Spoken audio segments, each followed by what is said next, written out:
कभी जो व्यक्ति जमानत के लिए जाता है वो अपने साथ नेताओं का फौज लेके जाता है। अगर ये अदालत के ऊपर प्रेशर नहीं है तो क्या है? और इसी के साथ साथ जो माहौल पूरे देश में तैनात किया गया, जहां शहर शहर में ट्रेनें रोकी गईं, आम जन की आवागमन में रोड़े अटकाए गए, मैं पूछना चाहता हूं कांग्रेस पार्टी से कि क्या यह गांधीवाद का सिद्धांत है? इस प्रश्न का उत्तर दें। और ये व्यक्ति विशेष के लिए क्यों सब किया जा रहा है? और इसलिए जो पूर्व में भी स्थिति उत्पन्न हुई, 2013 तक पीपल रिप्रेजेंटेशन एक्ट में सेक्शन 8/4 1951 का मानहानि के मामले में किसी व्यक्ति के ऊपर कन्विक्शन अगर किया जाता था तो 3 महीने की मोहलत दी जाती थी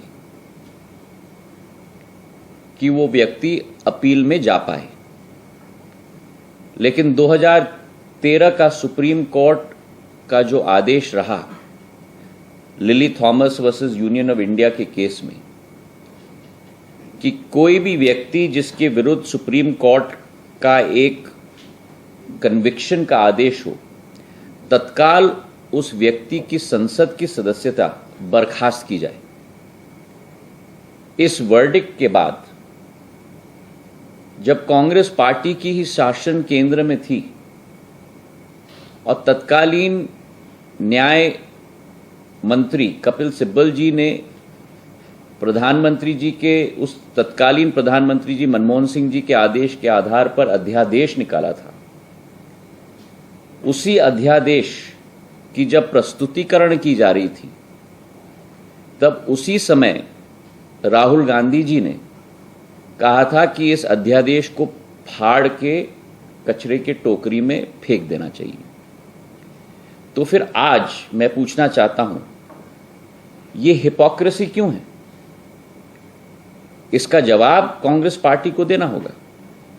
और इसी के साथ जो अत्यंत आश्चर्यजनक वाक्य रहा राहुल गांधी जी के द्वारा कि मैं गांधी हूं और गांधी कभी माफी नहीं मांगते, और इसी के साथ साथ जो कांग्रेस की विचारधारा और कांग्रेस की नीति सदैव रही है कि जहां पार्टी के वरिष्ठ नेता, संसद के उपनेता ने संसद में कहा कि गांधी परिवार के लिए न्यायालय में अलग नियम होने चाहिए,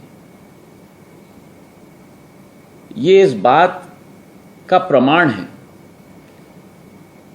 कि कांग्रेस पार्टी के लिए कुछ लोग फर्स्ट क्लास सिटीजन्स हैं और आप और हम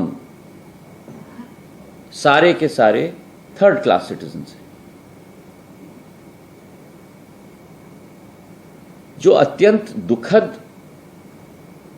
विषय है कि देश के पार्टी के विपक्ष के पार्टी के नेता एक समुदाय के विरुद्ध ऐसे टिप्पणी करें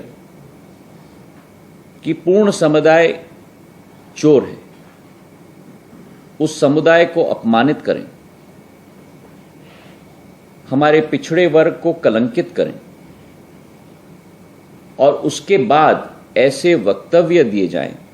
मैं मानता हूं कि जिस कांग्रेस पार्टी ने पिछड़े वर्ग को कलंकित और अपमानित करने का काम किया है, जिस कांग्रेस पार्टी ने हमारे सैनिकों की वीरता पर प्रमाण मांगा है, जिस कांग्रेस पार्टी ने ये वक्तव्य दिया है कि हमारे सीमावर्ती इलाके पर चीन के द्वारा हमारे सैनिकों की पिटाई हुई है, ऐसे कांग्रेस पार्टी की कोई विचारधारा नहीं बची है। ऐसी कांग्रेस पार्टी की केवल एक विचारधारा बची है और वो विचारधारा है एक देशद्रोही की विचारधारा और देश के विरुद्ध कार्य करने की विचारधारा। बहुत बहुत धन्यवाद।